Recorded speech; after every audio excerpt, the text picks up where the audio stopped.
हाँ, आज JPSC PT का एग्जामिनेशन संपन्न हुआ है। फर्स्ट पेपर का आंसर हम लोग जस्ट डिस्कस करने जा रहे हैं और यह आंसर अभी पेपर फर्स्ट का सेट सी का आंसर है। तो आइए हम लोग शुरू करते हैं। पहला क्वेश्चन है, अंग्रेजों का झारखंड में सर्वप्रथम प्रवेश कहाँ से हुआ?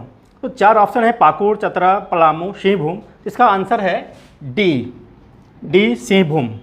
दूसरा क्वेश्चन है, भूमुज विद्रोह का नेता कौन था?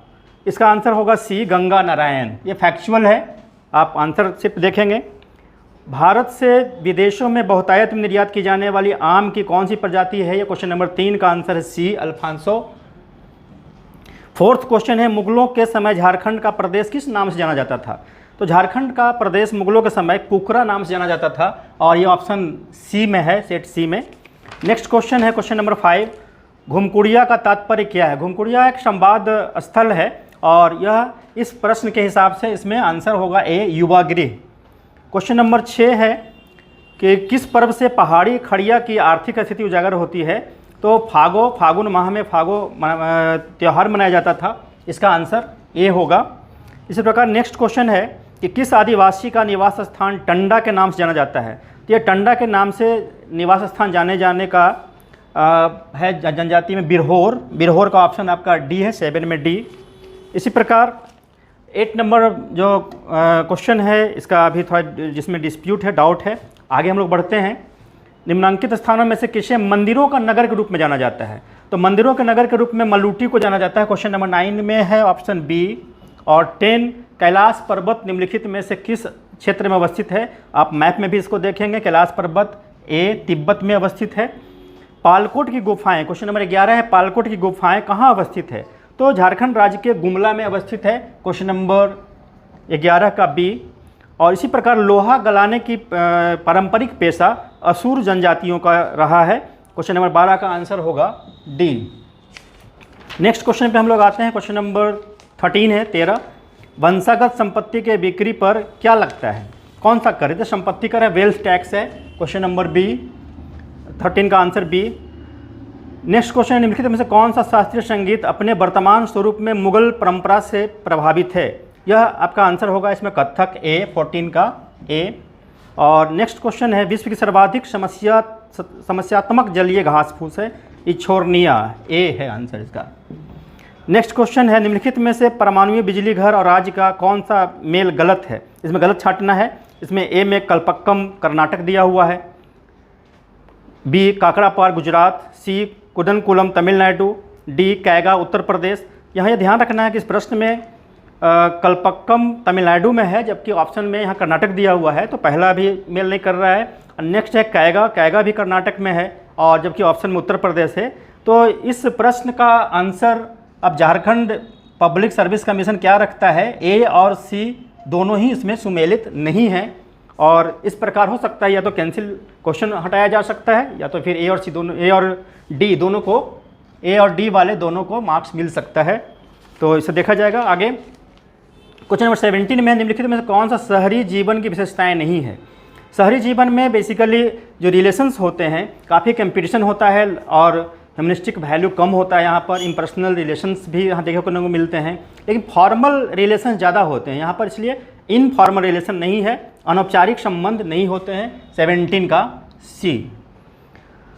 1947 के पहले 26 जनवरी को क्या कहा जाता था? ये फैक्चुअल क्वेश्चन है, पूर्ण स्वराज दिवस, 18 का सी। और 19 है, निम्नलिखित में से कौन सा सर्वाधिक घरेलू रासायनिक प्रदूषण कारण है? घरेलू रासायनिक प्रदूषण कारण कोयले का जलाना है, काफ़ी ये पारंपरिक फ्यूल्स है। क्वेश्चन नंबर 20, निम्नलिखित में से कौन सा लौह धातु का एक अयस्क है? इसमें मेलाकाइट, बक्साइट, क्रोमाइट, ये हेमेटाइट है। आंसर होगा आपका हेमेटाइट, सी। नेक्स्ट क्वेश्चन है क्वेश्चन नंबर 21 कि 2019 में कुश्ती में राजीव गांधी खेल रत्न पुरस्कार दिया गया, बजरंग पुनिया को दिया गया है, 21 का डी। क्वेश्चन नंबर 22 में है, संयुक्त राष्ट्र द्वारा मानवाधिकारों की विश्वव्यापी घोषणा को कब अपनाया गया? तो 10 दिसंबर 1948 मानवाधिकार दिवस मनाया जाता है।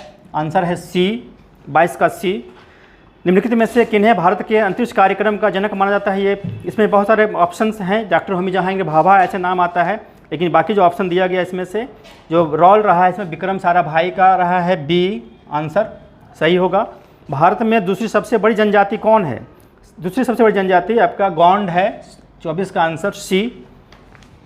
क्वेश्चन नंबर 25 है, भारत के प्रधानमंत्री द्वारा शुरू की गई रोरो फेरी किन दो स्थानों को जोड़ती है? यहाँ पर जो क्वेश्चन का आंसर दिया गया है, आंसर के अकॉर्डिंगली यहाँ पर थोड़ा सा डाउट है, लेकिन आप यहाँ पर आंसर डी लगा सकते हैं। नेक्स्ट क्वेश्चन, निम्नलिखित में से कौन सा आपदा के बाद का उपाय है? मतलब पोस्ट डिजास्टर मेजर्स क्या होगा? तो पोस्ट डिजास्टर में रिकंस्ट्रक्शन होता है, डिस्ट्रक्शन के बाद रिकंस्ट्रक्शन होता है, पुनर्निर्माण, तो आंसर ए होगा। और ब्रिटिश प्रधानमंत्री विंस्टन चर्चिल को नोबेल पुरस्कार जीता था, ये साहित्य के लिए मिला था, 27 का ए होगा। और 1953 ईस्वी में उन्हें साहित्य के लिए नोबेल पुरस्कार दिया गया था। इसी प्रकार नेक्स्ट क्वेश्चन है, कौन सा राज्य सर्वाधिक वन आच्छादित है? तो मिजोरम होगा, आंसर ए। मिजोरम में 85.4% वन है, इसलिए सर्वाधिक वनाच्छादित राज्य है मिजोरम। क्वेश्चन नंबर 28 में नेक्स्ट क्वेश्चन, राष्ट्रीय आपदा प्रबंधन प्राधिकरण का गठन हुआ था, national disaster management authority form 2005, 29 में। क्वेश्चन नंबर 29 का आंसर होगा सी। क्वेश्चन नंबर 30 का है कि भारत में वायु परिवहन कब प्रारंभ हुआ? वायु परिवहन भारत में 1911 में हुआ था स्टार्ट, तो 30 का भी आंसर है 30। क्वेश्चन नंबर 31, भारतीय राष्ट्रीय ध्वज के प्रारूप को किस दिन स्वीकार किया गया था? ये काफ़ी इंटरेस्टिंग क्वेश्चन है, फैक्चुअल है हालांकि। क्वेश्चन नंबर 31 का आंसर होगा ए में आंसर है जुलाई 22, 1947। इसी प्रकार भारत में राष्ट्रीय मानवाधिकार आयोग का वर्तमान अध्यक्ष कौन है? ये क्वेश्चन आया हुआ है वर्तमान अध्यक्ष के बारे में, हालांकि वर्तमान अध्यक्ष बदल चुके हैं, इसमें जनरल अरुण कुमार मिश्रा भी हैं। और इस ऑप्शन के अनुसार जो इसमें ऑप्शन 4 दिया गया है उसमें न्यायमूर्ति HL दत्तू, ये आंसर ए इसमें आप मारेंगे। और ये सारे प्रश्न के आंसर, इसके डिस्कशन अलग वीडियो के माध्यम से भी प्रस्तुत किए जाएंगे। तो अभी फिलहाल आप आंसर इसको देख लेंगे, आप मिलाएंगे और आपका कितना स्कोर होता है उसके अकॉर्डिंगली आप मेंस की तैयारी शुरू करेंगे। अगला क्वेश्चन है 33, किस राज्य में सौर ऊर्जा के विकास की सर्वाधिक क्षमता है? सौर ऊर्जा के विकास की क्षमता के लिए ज्योग्राफिकल एरिया बड़ा चाहिए, पवन का प्रवाह चाहिए, इसके लिए यहाँ पर आंसर होगा 33 का सी। नेक्स्ट क्वेश्चन है, निम्नलिखित में से किस परमाणु ऊर्जा संयंत्र की क्षमता सर्वाधिक है? कैगा, नरौरा, तारापुर, काकरापारा, ये 4 ऑप्शन दिया हुआ है। 4 ऑप्शन में सर्वाधिक क्षमता तारापुर की है, 1400 मेगावाट है, इसलिए आंसर इसका 34 का सी होगा। बाकी कैगा का 880 मेगावाट है, नरौरा का 440 मेगावाट है, काकरापार का 1140 मेगावाट है, इसलिए सही आंसर होगा सी। रहे थे कि विभिन्न परमाणु ऊर्जा संयंत्र के बारे में आपने आंसर देखा, क्वेश्चन नंबर 34 का आंसर था सी, तारापुर 1400 मेगावाट। नेक्स्ट क्वेश्चन 35 है, भारत में सर्वाधिक जनजाति कौन सी है?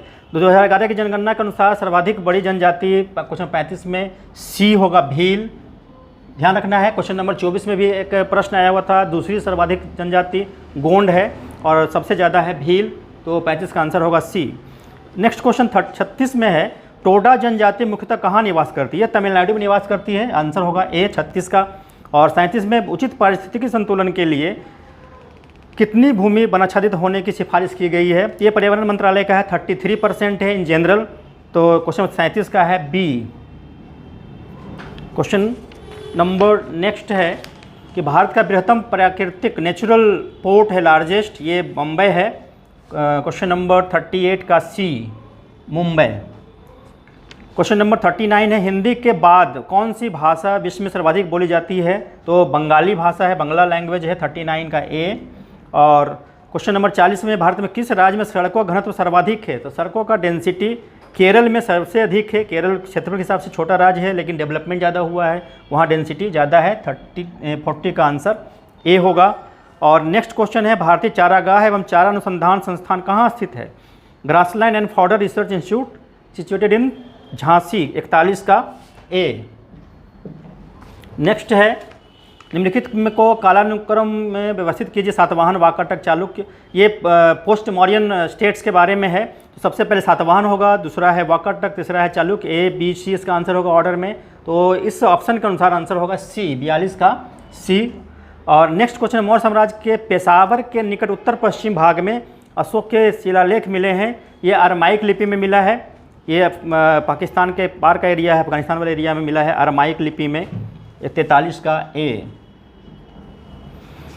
चरवाक दर्शन, चरवाक दर्शन को लोकायत दर्शन भी कहा जाता है, चरवाक दर्शन को लोकायत दर्शन का 44 का आंसर होगा डी, लोकायत प्रणाली। क्वेश्चन नंबर 46 में, शैव संतों के लेखन में संग्रह को 5वां वेद भी कहा गया, 5th वेदाज है, इसका नाम है तिरुमुराई, आंसर होगा सी, 45 का सी। इसी प्रकार है नेक्स्ट क्वेश्चन, हरिहर और बुक्का ने किसकी स्थापना किया था? तो हरिहर बुक्का बहुत फेमस है ये, और विजयनगर की स्थापना किया गया था। क्वेश्चन नंबर 46 का आंसर डी होगा। इसी प्रकार पूर्वी भारत में प्रमुख भारतीय रोमन व्यापारिक स्थान था, रोमन व्यापार के लिए तामलुक, हालांकि अरिकमेडू से भी व्यापार होता था, तो आप आंसर यहाँ पर पूर्वी भारत है तो सी आंसर होगा। राज तरंगिणी की तरह ही गौडवाहो एक बहुत महत्वपूर्ण ग्रंथ है जिसकी रचना वाकपति के द्वारा किया गया था, 48 का आंसर है ए। क्वेश्चन नंबर 49 है विशिष्ट अद्वैत, विशिष्टाद्वैतवाद के संस्थापक थे रामानुजाचार्य, रामानुजाचार्य ने विशिष्ट अद्वैत की रचना किया था, डी।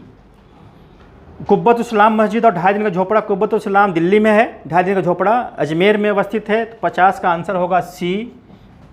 क्वेश्चन नंबर 51 में है मध्यकाल की सरकार का एक समग्र संरचना थी, सरकार की संरचनाएं थी, उसमें अरबी, फारसी, तुर्क, मंगोल और भारतीय विशेषताएं भी शामिल थी, इसलिए क्वेश्चन नंबर 51 का आंसर होगा ए, बी है, इसमें ऑप्शन के अनुसार आपका बी है। और क्वेश्चन नंबर 52 है, 52 में भारतीय शिक्षा, प्रथम भारतीय शिक्षा आयोग, जिसमें लॉर्ड रिपन ने 1882 में, 52 में डी इसका आंसर होगा। इसमें हंटर आयोग था, शिक्षा आयोग का गठन किया था लॉर्ड रिपन ने, और ये माध्यमिक शिक्षा के लिए और शिक्षा के लिए था, इसलिए आंसर इसमें डी, 52 का डी। नेक्स्ट क्वेश्चन है परमानेंट सेटलमेंट और रेतवाड़ी सेटलमेंट शुरू की गई थी क्रमशः। परमानेंट सेटलमेंट बंगाल, बिहार, उड़ीसा वाला पार्ट में था, रेतवाड़ी मद्रास में था, तो इस ऑप्शन के अनुसार बंगाल और मद्रास आंसर होगा, 53 का डी। 54 में है कुछ ऐतिहासिक घटनाएं दी गई हैं, उसको क्रम में सजाना है। स्वदेशी आंदोलन 1905-6 में हुआ, 6 में हुआ था, लखनऊ समझौता 1916 में हुआ था, मॉन्टेमिलो रिफॉर्म 1909 में हुआ था, और अखिल भारतीय मुस्लिम लीग की स्थापना भी 1906 में हुई थी। और इसको जब हम अरेंज करेंगे तो आंसर आएगा DACB, DACB का ऑप्शन बी में है, 54 का बी। नेक्स्ट क्वेश्चन है 55 कि कौन सा भारतीय राज्य भूटान के साथ सीमा नहीं बांधता है? इसमें आप मैप में नॉर्थ ईस्ट का मैप देखेंगे तो भूटान के साथ सिक्किम, अरुणाचल, असम की सीमाएं मिलती है, बिहार की सीमाएं नहीं मिलती हैं, तो क्वेश्चन 55 का आंसर होगा बी। क्वेश्चन नंबर 56 में है कि प्रवाल द्वीप निम्नलिखित में कहाँ पाया जाता है? प्रवाल द्वीप भारत में एक ही जगह लक्षद्वीप में पाया जाता है, 56 का बी। 57 में है कि ब्रिटिश भारत में प्रांतीय स्वायत्तता शुरू किया गया था, ये तो 1919 के अधिनियम में था, क्वेश्चन नंबर 57 का डी। नेक्स्ट क्वेश्चन है भारत में प्रिंटिंग प्रेस, ये प्रिंटिंग प्रेस की शुरुआत पुर्तगालियों ने किया था 1550 में, पुर्तगाली ही यहाँ सबसे पहले प्रिंटिंग प्रेस लाए थे, 58 का आंसर डी होगा। 59 में तटीय प्रदेश में उत्तर पूर्वी मानसून से वर्षा होती है, उत्तर पूर्वी मानसून से वर्षा कोरोमंडल तट पर होती है। ध्यान रखना है कि मानसून जब यहाँ पर ऐसे आता है तो इस तरह से यहाँ मानसून लौटती मानसून आती है, यहाँ पर कोरोमंडल तट में वर्षा करवाती है, इसलिए आंसर होगा 59 का बी। नेक्स्ट है क्वेश्चन नंबर 60, पृथ्वी गति के संदर्भ में क्वेश्चन है कि पृथ्वी अपनी धुरी पर पश्चिम से पूर्व घूमती है जिसके कारण मौसम परिवर्तन होता है, ऐसा ये गलत है, धुरी पर पश्चिम से पूर्व घूमने के कारण दिन रात होता है। दूसरा है कि चारों ओर चक्कर लगाने के, सूर्य के चारों चक्कर लगाने के कारण धरती पर दिन और रात होती है, तो ये भी गलत है, दोनों ही ऑप्शन इसमें गलत दिया हुआ है, तो इसके अनुसार आंसर होगा आपका 60 का बी, 60 का बी। नेक्स्ट है भारतीय उपग्रह श्रृंखला इनसेट, इनसेट का उदाहरण है मौसम विज्ञान संबंधी उपग्रह है, इसमें ऑप्शन 61 का सी होगा। इसमें मैटसेट भी एक उपग्रह है जो इसके मौसम को जानकारी देता है। इनमें से कौन सा विशेष लक्षण नर्मदा नदी के लिए उपयुक्त है? नर्मदा नदी भ्रंश घाटी से होकर गुजरती है, रिफ्ट वैली से होकर गुजरती है, और एक तरफ उसमें विंध्य पर्वत है, दूसरी तरफ सतपुड़ा है, और दोनों के बीच से ये भ्रंश से होकर गुजरती है। यहाँ पर ये विंध्यन है और यहाँ पर सतपुड़ा है, इससे ये भ्रंश घाटी से होकर नदी गुजरती है इससे, ठीक है। मतलब ये विंध्यन ऐसे है, सतपुड़ा ये इसमें ये नर्मदा नदी ऐसे प्रवाहित होती है, संरचनात्मक है, स्ट्रक्चरल है, तो आंसर होगा स्ट्रक्चरल ऑरिजिन, ऑप्शन होगा बी 62 का। नेक्स्ट है भारतीय जनगणना 2001 के अनुसार किस भारतीय राज्य में ऋणात्मक जनसंख्या वृद्धि दर दर्ज की? ऋणात्मक का मतलब होता है जनसंख्या में कमी आई है, और यह ऑप्शन होगा डी, नागालैंड में ऐसा हुआ है, 63 डी। नेक्स्ट क्वेश्चन है कि लेटराइट मृदा के संबंध में, लेटराइट मृदा की उत्पत्ति होती है हाई टेम्परेचर और हैवी रेनफॉल वाले क्षेत्र में, तो ऑप्शन 1 सही है। और दूसरा लिख रहा है कि लेटराइट मृदा में ह्यूमस की मात्रा ज़्यादा होती है, यह गलत है, इसलिए केवल एक सत्य है, यह आंसर होगा 64 का सी। नेक्स्ट क्वेश्चन है कि भारत में किस क्षेत्र में जल का उपयोग सबसे ज़्यादा होता है? तो सिंपल है, घरेलू क्षेत्र में, खनन क्षेत्र में, औद्योगिक क्षेत्र में, कृषि क्षेत्र में। 4 ऑप्शन है। तो सबसे ज़्यादा उपयोग होता है कृषि क्षेत्र में भारत में, 65 में डी। 66 नेक्स्ट क्वेश्चन हमारा है कि भारतीय जनगणना 2021-11 के अनुसार निम्नलिखित में से किस भारतीय राज्य में नगरों की संख्या सर्वाधिक है? तो नगरों की संख्या सर्वाधिक है, ऑप्शन दिया हुआ यूपी, गुजरात, महाराष्ट्र, मध्य प्रदेश। 4 ऑप्शन में सबसे ज़्यादा नगरों की संख्या उत्तर प्रदेश में है, 66 का ए होगा। ऐसे तमिलनाडु रहता ऑप्शन तो तमिलनाडु भी हो सकता था, लेकिन चूंकि ऑप्शन दिया हुआ उसमें से हमें सिलेक्ट करना है, UP is the correct answer. 67 में आपको मैच करना है कि कौन सा गलत इसमें है। तो अनुच्छेद 22 है, निवारक निरोध संबंधित है। इसमें ऑप्शन नंबर बी 22(2) है कि 22(2) में संसद विधि द्वारा उन परिस्थितियों का निर्माण कर सकेगी जिसके अंदर 3 माह से अधिक निरोध नहीं किया जा सकेगा। ये ऑप्शन गलत है, बाकी तीनों आंसर सही है। तो 67 का बी। 68 में बहुत सारे केसेज हैं जमींदारी व्यवस्था से है। इसमें से काफ़ी इसमें कोशिश किया गया है, इसमें सारा का सारा आपका ज़मीन से जुड़े हुए मैटर हैं।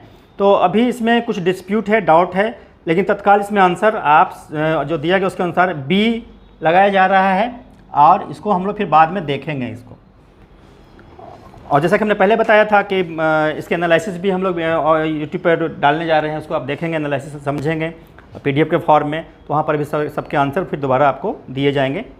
क्वेश्चन नंबर 69 में है कि एंग्लो इंडियन का प्रतिनिधित्व संबंधित प्रावधान किस अनुच्छेद में है?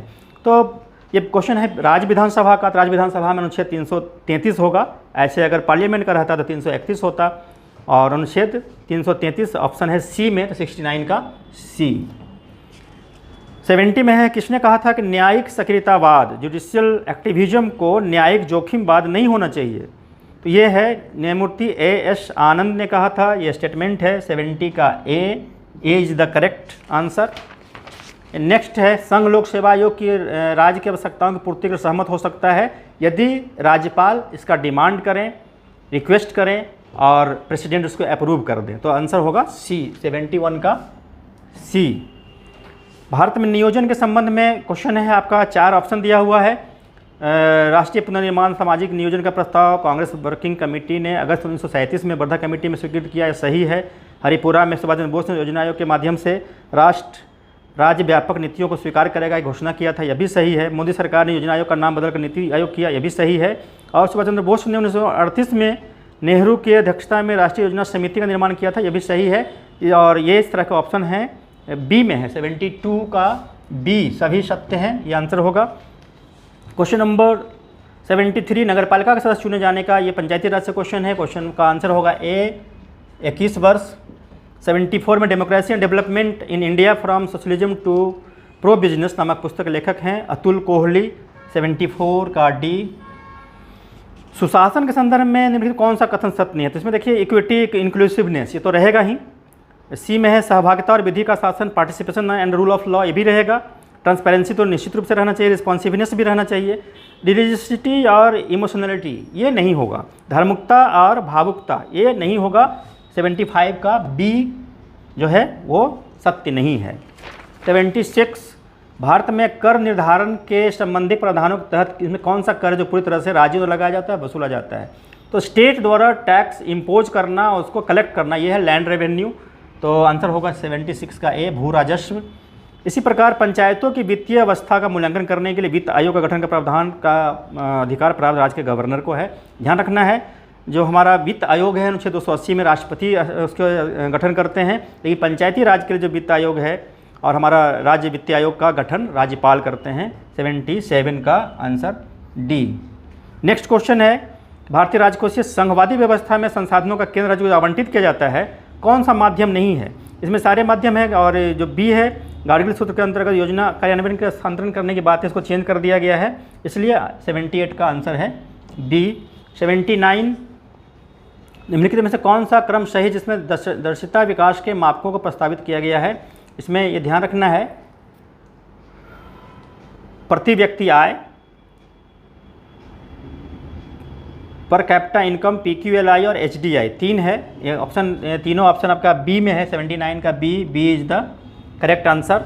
इसी प्रकार राजकोषीय घाटे के बारे में लिखा हुआ है। राजकोषीय घाटा यह बताता है कि सरकार को अपने खर्चों को पूरा करने के लिए कितने और पैसों की आवश्यकता होती है ताकि उसको राजकोष से पूरा किया जा सके। इसलिए 80 का ऑप्शन है बी। भारत की दूसरी पंचवर्षीय योजना का मॉडल पूछ रहा है, तो पीसी महाल नोबिस मॉडल 81 में डी में है ऑप्शन, ये तो सिंपल है। और भारत में शीर्षित पंक्ति वाली कहता है कि headline inflation in based on, ये है consumer price index combined CPI C पर है, कंबाइंड है CPI C, ये डी में ऑप्शन है, 82 का हो जाएगा डी। इसी प्रकार आपका नीति आयोग के बारे में दिया हुआ है कि समेकित सूचकांक का विकास किया है और संधारणीय विकास के लक्ष्य होने की ओर प्रगति को संकलित करता है। तो राज्यों के बारे में यहाँ दिया तमिलनाडु, गुजरात, हिमाचल प्रदेश, केरल। तो कौन सा अग्रणी राज्य नहीं है? इसमें केरल, हिमाचल, तमिलनाडु, आंध्र प्रदेश ये ऑर्डर में है, गुजरात का स्थान 10वां है। तो मेरे हिसाब से यहाँ पर आंसर गुजरात होगा, 73 का बी। नेक्स्ट क्वेश्चन है, देश के 29 राज्यों और 6 संघ शासित प्रदेशों के 312 कस्बों या में आच्छादित भारत राष्ट्र के राष्ट्रीय वायु गुणवत्ता मॉनिटरिंग कार्यक्रम चलाया गया है, NAMP, और इसके लिए चिन्हित किया गया है सल्फर डाइऑक्साइड, नाइट्रोजन डाइऑक्साइड, दूसरा है सस्पेंडेड पार्टिकल मैटर PM10 और सूक्ष्म कणीय पदार्थ, इसमें हम लोग फाइन पार्टिकुलेट को लेते हैं, ये है C, 84 का C। निम्नलिखित में कौन सी संस्था ब्रेटन वुड्स संस्थाओं से संबंधित नहीं है? ब्रेटन वुड्स संस्थाओं का जो गठन हुआ था ये आपका सेकेंड वर्ल्ड वॉर के बाद, इसमें आपका आंसर नहीं का है, तो IMF भी होगा, वर्ल्ड बैंक भी होगा, UN तो है ही, और विश्व व्यापार संगठन इसके अलग है, 85 का बी। हिग्स बोसॉन, इसको गॉड पार्टिकल्स भी कहा जाता है, 86 का तो सीधा हो जाएगा सी। नेक्स्ट है, यदि एक समय अंतराल में बाजारीय शक्तियों द्वारा यह है exchange US dollar exchange from 60 to 65 in A time period of the market forces implies, market forces पे है तो ये डेप्रिसिएशन होगा, मूल्य का ह्रास होगा, और अगर ये ऑफिशियली होता तो रुपये का अवमूल्यन होता, अगर सरकार करती तो डिवैल्यूएशन होता, मार्केट को किया है तो डिप्रिसिएशन उसमें होगा। ऑप्शन ये कॉन्सेप्चुअल है थोड़ा सा, 87 का सी। गुणसूत्रों की वंशागत का सिद्धांत दिया था, क्रोमोसोमल थ्योरी ऑफ इनहेरिटेंस का ये दिया है स्यूटन और बॉवेरी ने, आंसर 88 का बी। 89, हवा में प्रकाश की चाल निर्भर करती है, तो ये ताप दाब सब तो होगा नहीं, घनत्व पर निर्भर करता है, 89 का ए होगा। 90 में कौन सा कीट नहीं, इंसेक्ट कौन नहीं है? घरेलू मक्खी, house fly, bed bug, mosquito तो है ही, स्पाइडर नहीं है, मकड़ी। 90 का डी। प्रकाश उत्सर्जक डायोड LED के बारे में बात हम लोग कर रहे हैं, का सिद्धांत है ये आपका वैद्युत संदीप्ति, ठीक है, इलेक्ट्रोल्यूमिनेसेंस पर है, 91 का सी। निम्नलिखित कौन सा विद्युत चुंबकीय तरंग का उदाहरण नहीं है? एक्सरे है, अल्ट्रावायलेट रेज भी है, सुपरसोनिक रेज ये नहीं है, गामा रेज भी है, तो आंसर होगा 92 का सी। 93 में फैक्स और इलेक्ट्रॉनिक मेल प्रेषण में प्रयुक्त सूचना का संकेत होता है, ये ध्यान रखना है। फैक्स को में जो हम लोग इन्फॉर्मेशन को भेजते हैं वो है एनालॉग, और इलेक्ट्रॉनिक मेल में है डिजिटल, तो इस प्रकार इस क्वेश्चन के अकॉर्डिंगली एनालॉग एंड डिजिटल दोनों होगा। 93 का ऑप्शन ए। अलग अलग सेट में ऑप्शन भी अलग अलग दिए गए हैं, हो सकता है कि दूसरे सेट में ये सेट हो सकता है सी में हो या डी में हो, तो उसके अनुसार आप लोग मिला लेंगे। ये हम लोग बात कर रहे हैं सेट सी की, तो सेट सी में इस प्रश्न का आंसर ए में दिया हुआ है, तो ए होगा। इसी प्रकार पौधे के द्वारा ली जाने वाली नाइट्रोजन का रूप है, नाइट्रेट के रूप में लिया जाता है, 94 का ए। क्वांटम सूचना का मूल मात्रक है, बीट में होता है, ये डी है। 96 है, क्लाउड कंप्यूटिंग में सम्मिलित नहीं होता है, कौन सेवा सम्मिलित नहीं होता है? सॉफ्टवेयर सर्विस सम्मिलित है, इंफ्रास्ट्रक्चर एज सर्विस भी सम्मिलित है, प्लेटफॉर्म एज सर्विस सम्मिलित है, और वैद्युत चुंबकीय वर्णक्रम आवंटन अलॉटमेंट ऑफ इलेक्ट्रोमैग्नेटिक स्पेक्ट्रम ये नहीं है, 96 का बी। इसी प्रकार नेक्स्ट क्वेश्चन 97 में है, मैक्रोनी गेहूं का वानस्पतिक नाम है, ये है टिटिकम ड्यूरम, 97 का बी। 98 प्रथम शाकनाशी का विश्व में उत्पादन हुआ, फर्स्ट हर्बिसाइड्स ये है 2,4-D खरपतवार नाशी, सी में है। मूंगफली का अत्यधिक हानिकारक रोग है, टिक्का, सी। और लास्ट क्वेश्चन है, मक्का, आलू, गन्ना, मूंग फसल चक्र उदाहरण है, ये 2 वर्षीय है, एक साथ है, ये कृषि से रिलेटेड क्वेश्चन है, आंसर होगा डी। इस प्रकार आपका सेक्शन सी के सारे प्रश्नों के उत्तर इस प्रकार थे, आप इसको मैच कर लेंगे। दूसरे सेट के जो विद्यार्थी जिनका दूसरा सेट होगा, क्वेश्चन जो कि इसमें दिया हुआ है, इसके अकॉर्डिंगली आप उसको मिला सकते हैं। Thank you, all the best.